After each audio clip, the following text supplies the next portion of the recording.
24 مارت سال روان شهر باختری ولایت ختلان باغ فرهنگی و فراغتی تجلیل جشن نوروز بین المللی. در مرکز ولایت ختلان شهر باخترم به مثال دیگر مناطق تاجیکستان تجلیل جشن بین المللی نوروز را دارند و ما اینجا آمده ایم تا از فضای جشنی منطقه بزرگ کشور برایتان رسانه کنیم. آمادگی ها به تجلیل جشن نوروز بین المللی در شهر باختر علاقه با دمیدن صبح صادق و طلوع آفتاب آغاز گردیده بود. ساکنان خرد و بزرگ این شهر زیبا منظر و مرکز جشنی میشتافتند.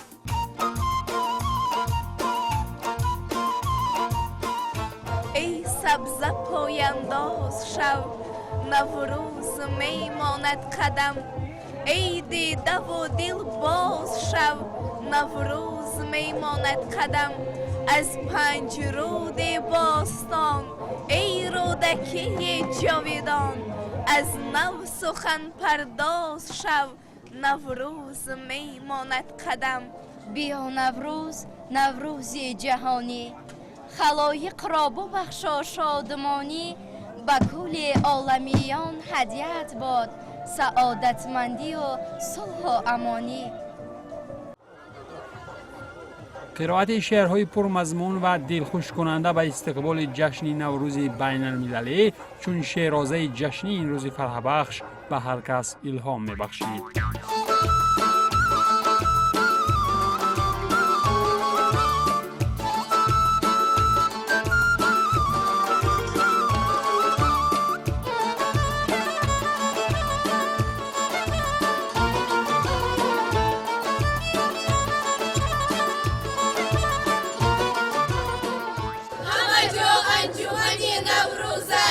تاجیکستان وطنی نوروز است.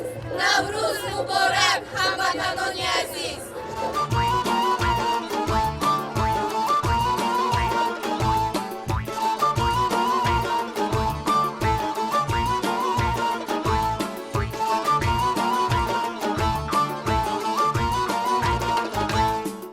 سرآغاز محرکه‌های جشنی بخشیده به استقبال نوروز عالم افروز کنار این رودخانه مصفا همگی در فضای موسیقی دلانگیز در تردد آمادگی‌ها به دایرکنی نمایشگاه جشنی خویش بودند.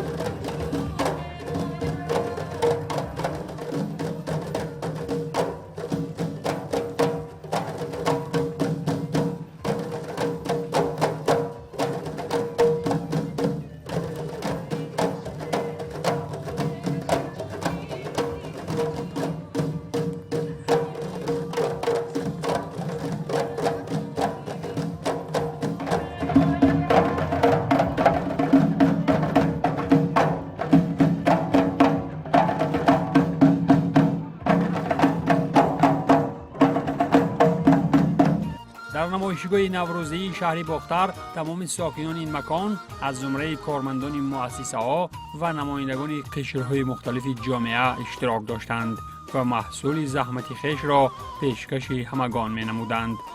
آماده کردن طعام‌های مختلف ملی و پیشکش همگان شدن هنر و مهارت کدبانوان از قسمت‌های اساسی نمایشگاه نوروزی بودند.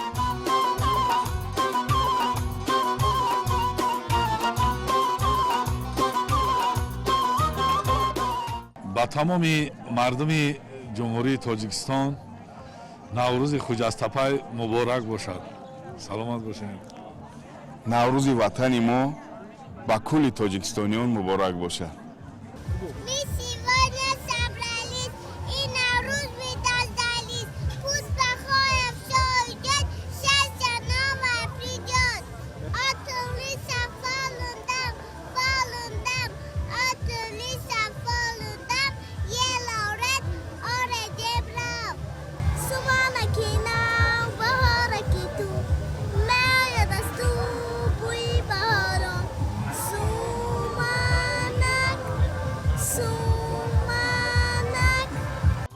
یکی از اشتراکچیان فعال نمایشگاه نوروزی کارمندان و استادان دانشگاه دولتی شهر باختر به نام ناصری خسرو بودند که بر ضمن آمادگی‌های جدی و جشن نوروز عالم افروز همچنین با سخن‌های پرمحتوا به تبریک هموطنان آمده بودند.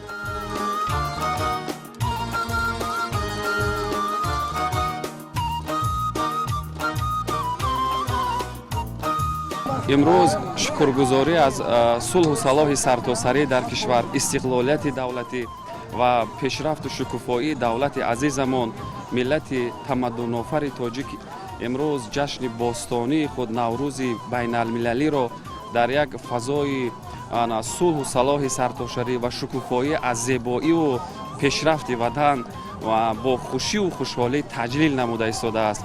واقعا هم ما ملت تاجیک ملت سرفرازیم، ملت تمدن آفریم، ملت هستیم که هزار سالها در خود تاریخ و فرهنگی بزرگی را حفظ نموده ایم و امروز خوشبختانه در برابر دیگر جشن و مراسم‌های ملی امان نوروز بین المللی با ابتکار و تلاش‌های به‌واسطه فرزند فرزانه ملت اساسگزار صلح و وحدت ملی پیشوای معظم ملتمان جشن بین المللی گردید که امروز نه تنها در کشور عزیزمان بلکه در تمام جامعه بین المللی از نوروز ما تجلیل به میان می آورند. از فرصت مناسب استفاده نموده همه ساکنان سربلند وطن عزیزمان را با جشن نوروز بین المللی صمیمانه تبریک و شادباش نموده آرزو می نمایم که وطن عزیزمان باز هم گل شکوفان رشد و نمو نماید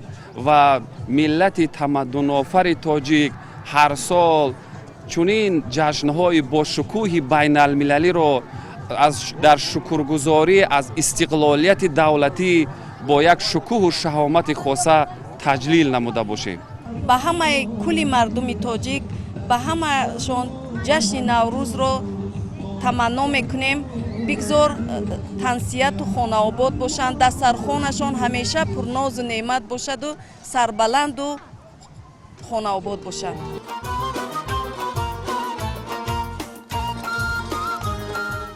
تجلیل جشن نوروز بین المللی در برابر گرامی داشتی جشن‌های قدیمی ملی و رمز استقبال از فرارسی بهار بودنش همچنین پیوندگری خلق ملت‌های مختلف است. در جشن نوروزی شهر باختر نیز نمایندگان خلقیت‌های مختلف کشورمان سر یک سفره جشنی سرجم آمدند تا استقبال نوروزی کنند.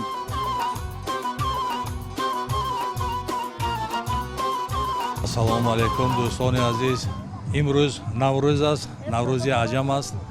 همه ما در این روز خوشنود هستیم. این بهار را بینید، این خوشنودی را بینید، این چهره های خندان امروزه فرزندان ما اهل بشر را بینید که نوروز عجم در تمام جهان در تاجیکستان است. تاجیکستان خوشبخت‌ترین این دولت است که ما فخر میکنیم.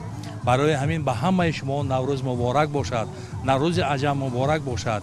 امروز ما در این کتی نوروزی که یکی از کتهای ازبکی برادری ازبکستان داریم ما آرا کرده ایم و میخواهیم که برادری ازبکستانیان و تاجیکستان همیشه که برادر اکا و دادر بودند که حضرت جامی با حضرت علیشیر نوایی بودند، اینها برادر که بودند ما هم امروز برادر هستیم.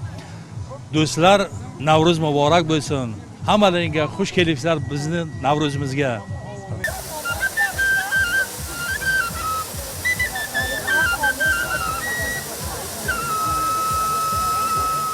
خواهم به جهان همیشه نوروز بود، هر ساعت و هر لحظه و هر روز بود، از کین و عداوت همه را پاک کند.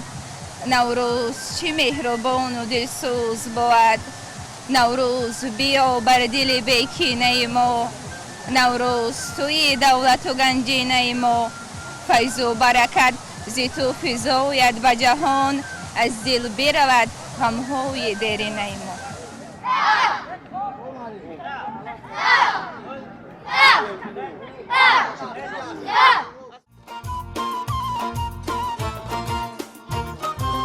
به طور مخصوص باید اشاره نمود که در نمایشگاه نوروزی شهر باختر همچنین فستیوال بازی‌های ورزشی نیز دایر شد که در دایره آن کلی ورزشکاران مرکزی ولایت ختلان و دستپروران مکتب‌های ورزشی این منطقه اشتراکی فعالانه داشتند.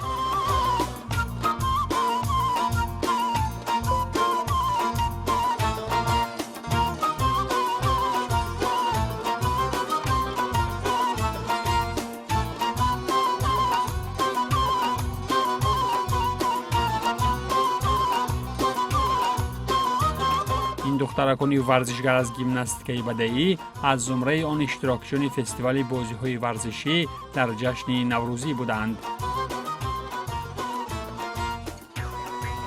من در گیمناستیکای بدایی شهر بختر مشق میکنم و من شما را به فرارسی عید نوروز تبریک گفته برایتان عمر دراز تن صحت تمنا میکنم. من میخواهم که همه مشق کند و خیلی وطنمان آرام باشد.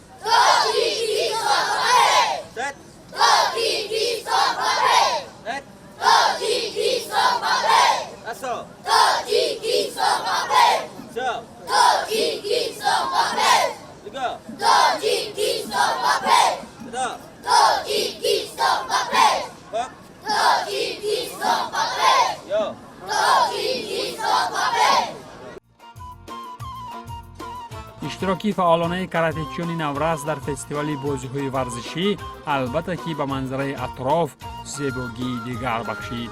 این گروه ورزشکاران باختری از زمره نفران موفق نوع ورزش رزمی می باشند. 2023 کاراته چمپیون شدم. در جای اول گرفتم در شهر دوشنبه. در ازبکستان جای دوم گرفتم. باز میخوام که در اشتراکی باز در دیگر بیرون از منطقه جای نمایان را گیرم. من با مناسبت جشن نوروز هموطنانم را تبریک میگویم. در مسابقه‌های بین‌المللی جای اول را اشغال کرده، من در ازبکستان رفته جای اول را اشغال نمودم. من همه ساکنان شهر باختر را به جشن نوروزی تبریک و مبارکباد میگویم. در مسابقه‌های بین‌المللی سزاوار جای نمایان شدم. من در آینده میخواهم پرچم‌بردار تهران شوم.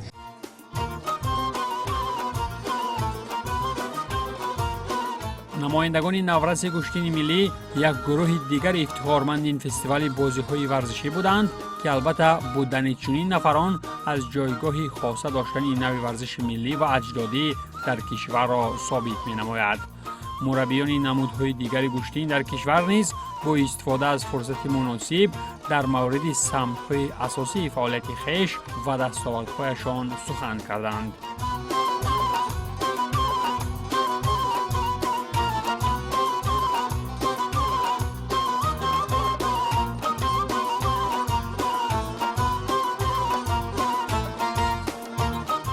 در سال 2023 یک سال فراموش نشونده هم باید بگیم، برای که ورزشکاران شهر باختر و ولایت چنین دستاوردهایی به دست آوردند که از سال جاری چندین مدال هم زیاد شد. از گشتن زودو در ولایت خیلی رشد گرفته. در شهر باختر در سال جاری مثلا 2 تالار بود، در سالهای این آمده و 2023 تالارها هم خیلی هم بسیار شده. ورزشکارها هم جلب شدن به مشق تمرین، خیلی زیاد شد. در سال 2024 نقشه گشتن زودو زیاده از 21 مسابقه ها در نقشه است. حالا در 3 ماه اول 2024 زودچیان ولایت در 5 مسابقه جمهوری اشتراک کردند. مدال‌های جایهای نمایان را اشغال کردند و آبروی شهر باختر و ولایت ختلان را بلند برداشتند. در بندر کوهان مشق میکنم و میخواهم که در آینده چمپیون جهان شده پرچم تاجیکستان را بلند بردارم. من به نسبت خودم و دوستانم مردم تاجیکستان را برای نوروز تبریک میکنم.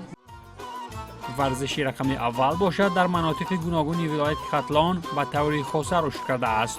فوتبال بازان نورس نیز آرزوهای دیرینی خویش را برایمان گفتند.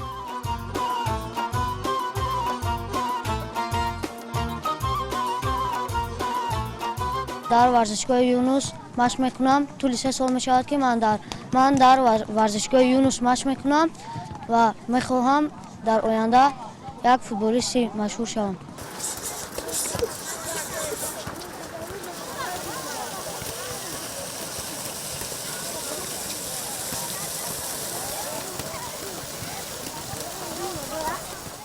من 4 سال مشق کردم. من در مسابقه پتوی اشغال نکردم. من جای اول گرفتم و میخوام که در دیگر شهرها و در دیگر ناحیه‌ها اشتراک کنم و جای اول بگیرم. لازم به یادآوری است که اشتراک فعالانه ورزشگران چوگانباز در فستیوال بازی‌های ملی ورزشی البته که زیب زینت خاصه خود را داشت. این نوع ورزش ملی در منطقه ختلان در اوج اعلای رشد خویش قرار دارد و ورزشگران موفق منتخب چوگانبازی کشور نیز از این منطقه می باشند. باعث افتخار است که امروز بازی ملی تاجیکی در ولایت ختلان رشد کرده ایستاده است. البته در ولایت ختلان در هر دو منطقه ولایت ختلان 6 دسته چوگانبازی و تمرین مشغول هستند و باعث شکرگزاری و باعث فخر است که امسال دسته چوگانبازی تیم منتخب جمهوری تاجیکستان در چمپیونات آسیای مرکزی اشتراک ورزیده صاحب جای دوم گردیدند و با افتخار بلند با مدال برنجی به وطن برگشتند. بخشیده به نوروز بین‌المللی در شهر خوجند چمپیونات جمهوری تاجیکستان شده گذشت که دسته چوگانبازان ولایت ختلان در آنجا اشتراک ورزیده جای دوم را گرفتند و باعث افتخار است که دسته چوگانبازی ولایت ختلان اعضای تیم منتخب جمهوری گشتند و در مسابقه آسیای مرکزی اشتراک ورزیدند.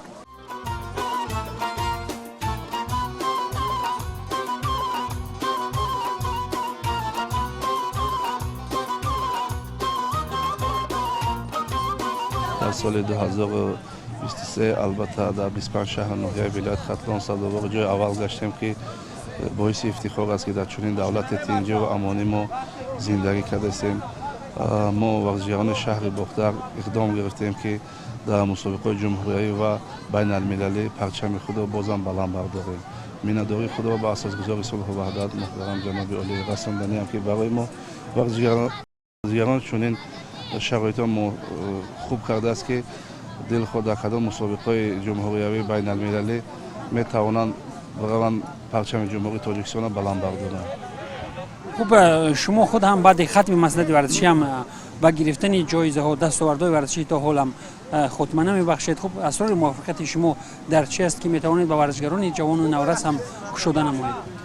البته که چقدر به همگان معلوم است سال 2023 برای من سالی فراموش نشونده است که من در شهر ابودابی رفتم صداباغ مدال طلا گشتم. در 130 کشور دنیا اونجا اشتراک داشت که من صداباغ چمپیون جهان گشتم.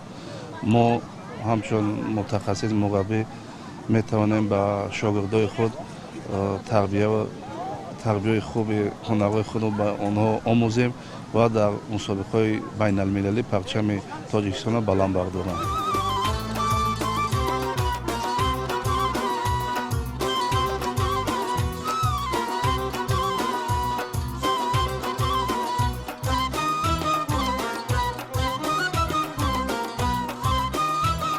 دوستان عزیز، ما عین حال در فستیوال بازی‌های ملی ورزشی شهر بختر ولایت ختلان قرار داریم و در مورد دستاوردهای ورزشی این شهر مرکزی ولایت ختلان البته صحبت داریم با سردار ریاست کار با جوانان و ورزش ولایت ختلان رمضان نصرالدین زاده. سوالی نخستم البته آن است که نخست شما را به جشن نوروز بین‌المللی تبریک میکنیم و سوالی نخستم البته در مورد دستاورد ورزشگران ولایت ختلان است که شما البته دارید سخنایی که برایمان گفته باشید. تشکر. در واقع جشن نوروز یکی از سنت ها و جشن های ملی مردم تمدن آفر تاجیک به حساب می رود و برابر آمد جشن نوروز در برابر دیگر سمت و ساحه‌های مهم خواجگی خلق مملکت برای تمام ورزشگران یک امکانیت وسیع جهت معرفی و ارج گذاشتن به عنعنه و سنت‌های نیک ورزشی است و ما در دایره تدبیرهای جشنی به مناسبت جشن نوروز بین المللی در همه شهر و ناحیه‌های ولایت ختلان فستیوال بازی‌های ملی ورزشی را با رعایت تمام رکن‌های خاص جشن نوروز پیاده نمودیم و امروز در مرکز ولایت در شهر بختر با اشتراک ورزشکاران مؤسسه‌های ولایتی و مکتب ورزشی شهر آن دستاورد و آن امکانیت آن عنعنه‌های ملی نیکی گذشتگان ما در این فستیوال به نمایش گذاشته شد. خب و نهایت تمنیات‌های نوروزی شما را می‌شنویم که به ورزشکاران و عموما کل مردم تاجیکستان شما چه پیام‌های نوروزی را دارید؟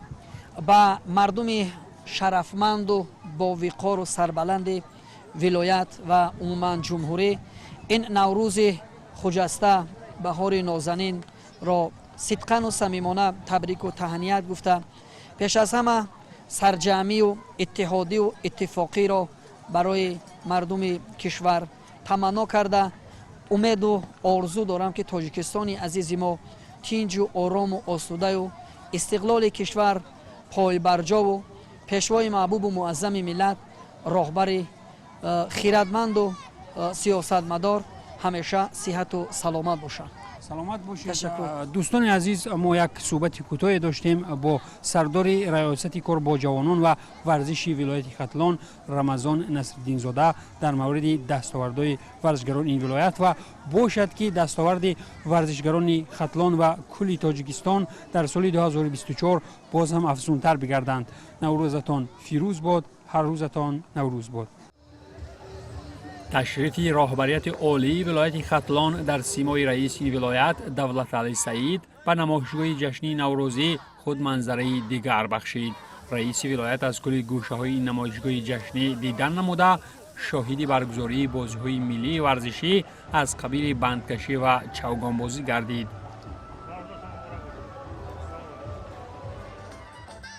با جشن نوروزی شهر بختر با همین در فضای تنتنوی ایدانه حسنی انجام بخشیده شد.